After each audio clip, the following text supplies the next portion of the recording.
Hi, we are here at this young, dynamic, and vibrant campus of Padre Conceicao College of Engineering, Verna.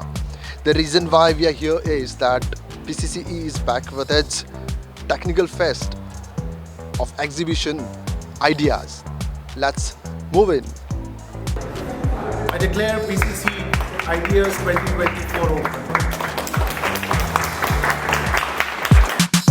This event is called PCC's project, and PCC's projects, it's mainly competition of projects of our students from Padre Conceicao College of Engineering, and we have students have formed groups of 4 or 5 students, and it's been about almost maybe 2 months they've been preparing for this, and initially there were about 45 groups that had come together and had pitched their project, and then eventually we downsized the number to, we selected about 21 today.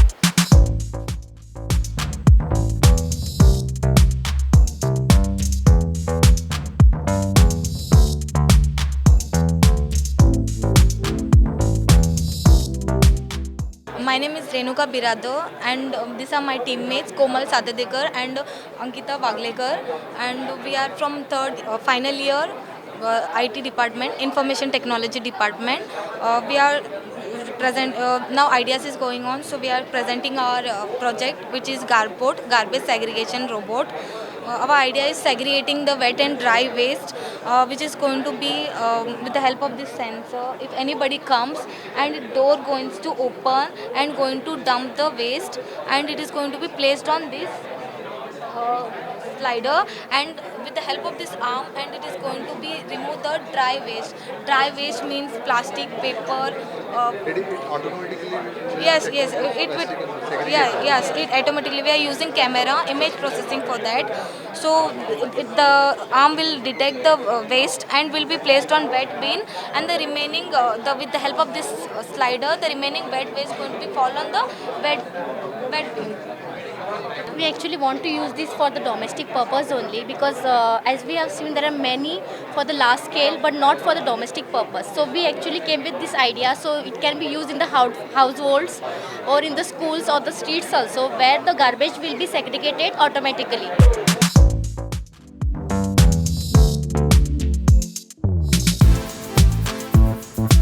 So we have made an IoT-based project, which is electricity and water tracking app.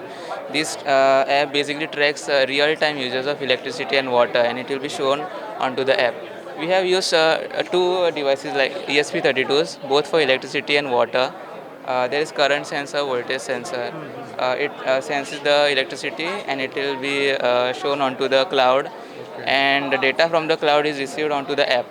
So you can actually see your graph running, and if anything change happens, you can see onto the graph.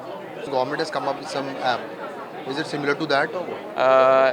That basically it calculates the electricity every single second, sir, and it will be stored onto the cloud, and you can actually see every single month it will be stored, and estimated calculation will be done, and bill will be shown. Estimated So this bill. is for the consumers or Yeah. You can, we consumers? yeah. They- Industry can also use, like for machines and all. If you want to set, there is also a set limit value.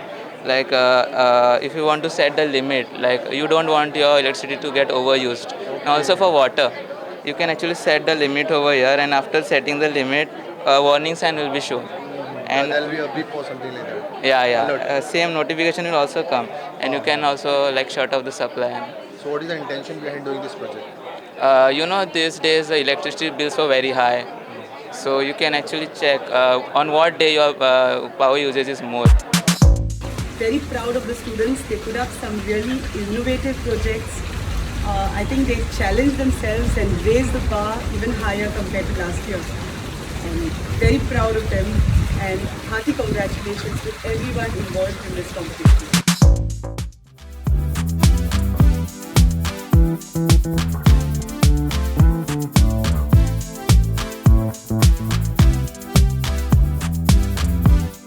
Our project is We Speak Sign Language Recognition, which is it is used to interpret Indian Sign Language. This is done first for letters and then for actions.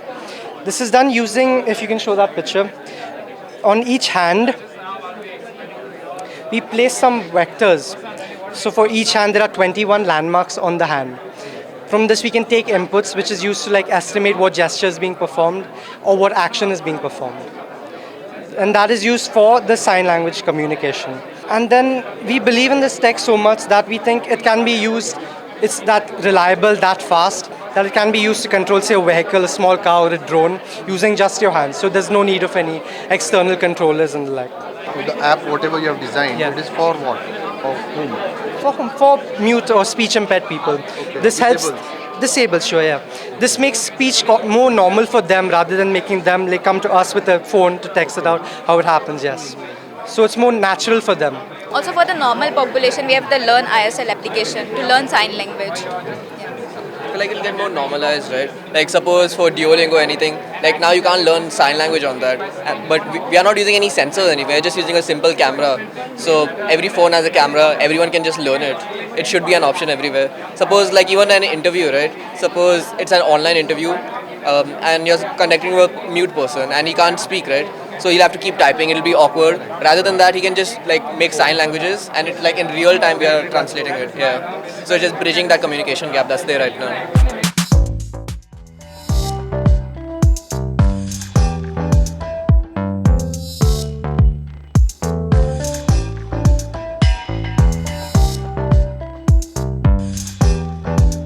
And our topic is biological age detection.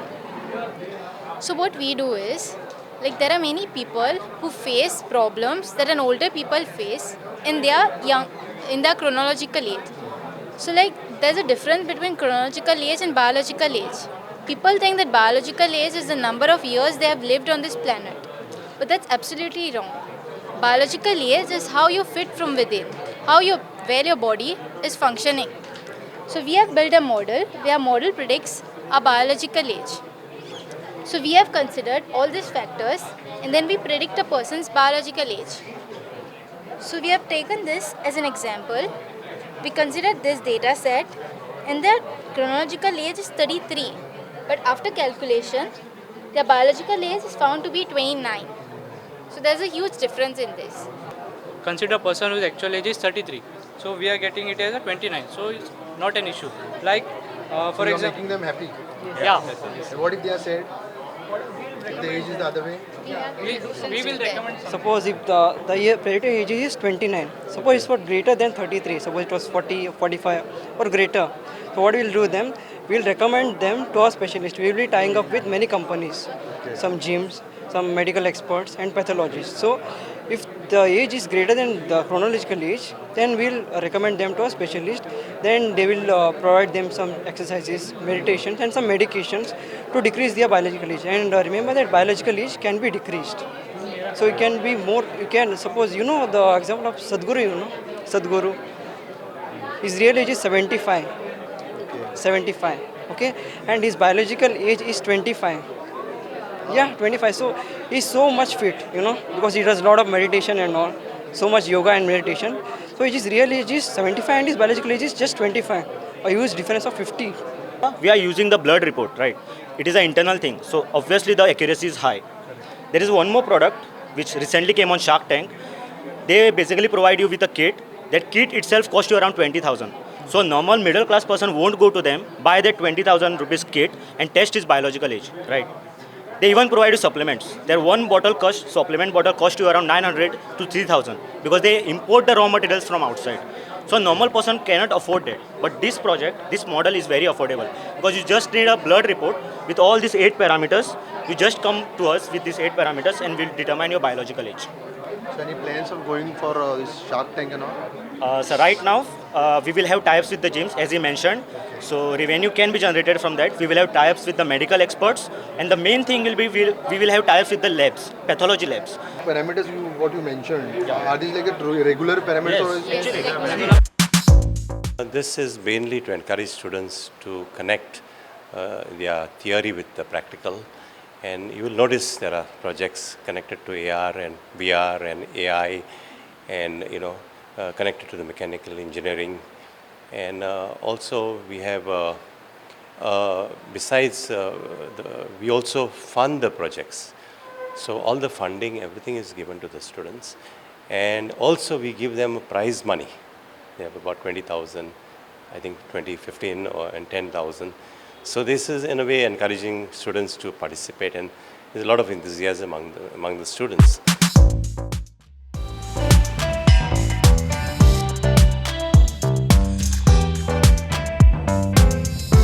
Basically what we have designed over here is a home automation system, and what we're gonna do is just fit this one particular PCB in your switchboard, and that's it.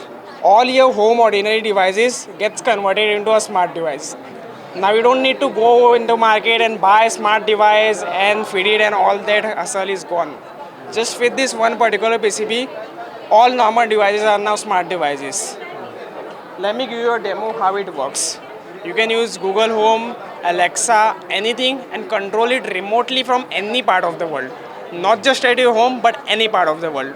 Now let's say one fine morning you just get out of your home and now you don't know whether you turned on or turned off the geyser or not. That's a big question many times. All you can do is just check it from our app and just say turn off geyser. Let me give you a short demo how it works. Okay Google, turn on all the switches. It's that easy. Not just all switches, you can just control one particular switch, or just turn on or turn off one particular switch. You can give that command and that will be done. In fact, not just Google, but Alexa connectivity is also here. Let me show you how. Alexa, good night. Once you say good night, everything gets turned off. So while you're sleeping on your bed, just say good night and all your devices are off. How about the fridge and all? Well, we can make those exceptions in the program. Once you give good night command, only the particular lights or One this. particular or something. Yeah, that can be customized. We can also control by the remotely, like this. We have kept this provision. If we can also control by the tactile touch sensors, like this.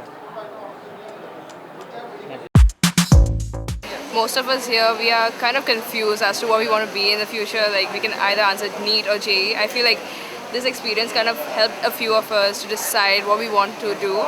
And looking at the ideas actually gives you inspiration to come up with your own ideas, which is really fresh to see. Yeah. We are from Kamal Higher Secondary, and we really like the way it's all exposed here. Especially I like the third eye thing because it's a really creative thing to help people, help blind people out.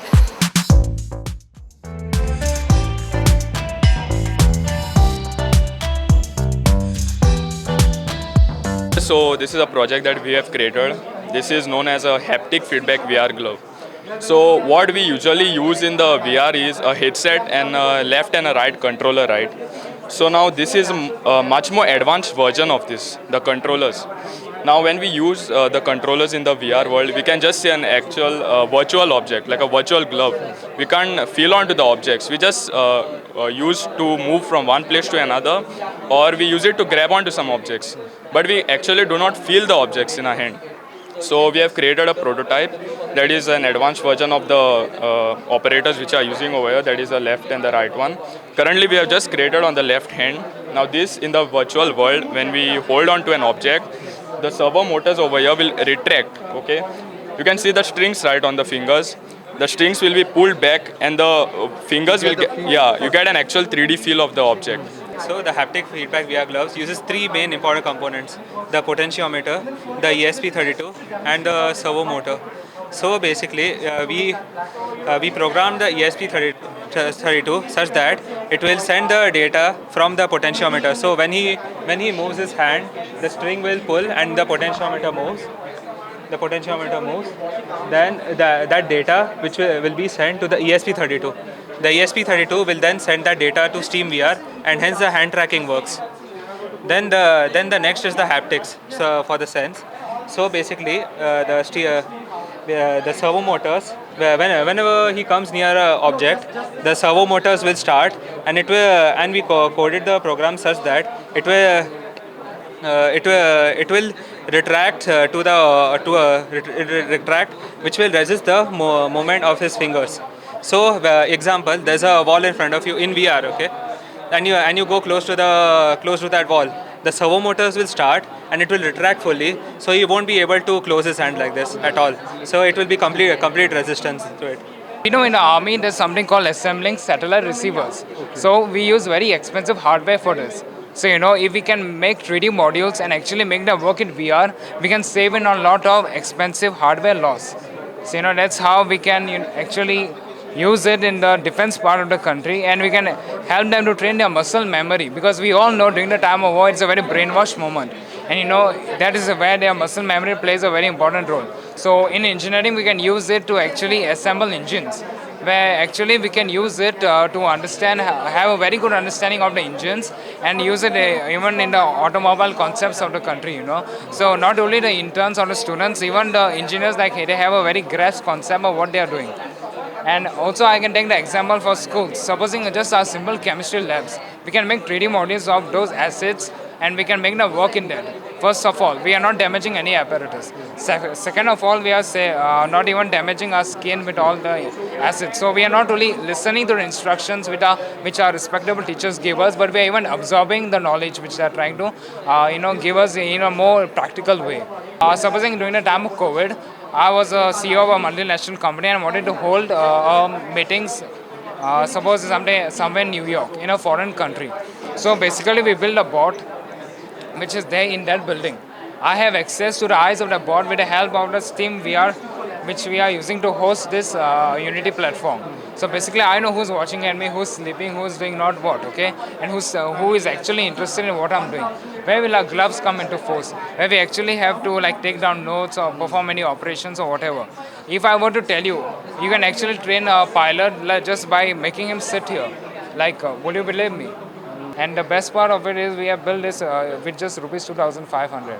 So, you know, Sense gloves, we can just do the finger testing at just 70k to 80k in the market, if I'm not mistaken. So, you know, if we can actually build on it further, the wiring is already reliable, just has to be sorted. So in that way, we can actually, you know, make a very good final product. So what will be the final product cost come to around? Maybe 5,000, someone I'm not sure, but it will be quite affordable.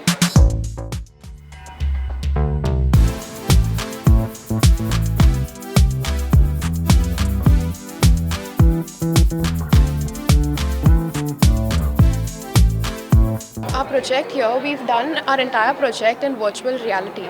So basically what is virtual reality is we've created this entire environment over here, and with the help of the headset and our controllers, we can enter into this environment. So what happens is people can overcome their phobias even if they go to a particular some kind of therapy, but for that they need to the therapist will provide them with some antidepressant pills or anti-anxiety pills. Besides, they also can provide them with a treatment called as CBT, where they literally expose the patient to the phobia. But that is dangerous because the entire control of the treatment CBT is given in the hands of the therapist. So in worst case scenario, the patient can even pass out. So at that point, our project is a good alternative for them to face their phobias. Focused more on acrophobia because it is one of the most commonly faced phobias in the world. Around 3 to 6% of the population go through this acrophobia. So here we are thinking about gradually exposing the users according to their own level. So first of all, the first task is including a hot air balloon ride, and after the completion of the hot air balloon ride, we'll be gradually taking them to a glass bridge wherein they'll have to walk. So the bridge will crack in between, okay? Certain blocks will crack in between, which will make the experience more realistic. So, okay, the last task is jumping over the bridge, more like a free fall. And we've included moving platforms, one below the other. So it won't be static, it will be just moving. So the user will have to pass through, they'll have to jump through each moving platform and then reach the ground. So this is how you complete our... So has it been tested on someone now? Yeah, it has been tested on many students, yeah. Okay. Many have felt scared also. Yeah, we have received good feedbacks as of now. Right now we haven't, reached out to any therapists and all. Only we have conducted research through internet to find out like what exactly is the issue being faced by the patients and all when they undergo certain tasks. My my name is Ananya and I'm a student of class 11th. I'm a science student. Coming here was a great experience. I learned many things and I have even made notes so that I can convey it to my brother and sister and the other classmates who have not attended. The project which I liked the most was the third eye. It was something that blind people can hold, and then the machine will vibrate when some obstacle comes in front of them. It was really a knowledgeable and wonderful experience to see. It was very knowledgeable. I got to learn so many innovations. I got to know about so many problems, about new innovations and so many stuffs like that. And it was such a wonderful experience. Basically, our project is a drone which we are using to combat illegal deforestation. So usually what happens is there's a lot of illegal deforestation, like heavily in the forest. So what people do is they go in, like especially for sandalwood, there's a lot of smuggling going on. So what they do is they go deep into the forest and they cut down trees and then they just leave. Then the park rangers can't just go in because it's deep inside the forest. So what we are trying to do is we have a drone. It has a camera inside it. So basically what it does is it's an autonomous drone. So it runs on its own. So it goes in, it surveys the area and it has artificial intelligence inside it. So it can detect areas which are deforested. So immediately it can detect the forest rangers and then it can send a notification to go and intercept it. So they can go and catch the culprits and so we can reduce the deforestation which is caused. It has space underneath it so that we can put modules in.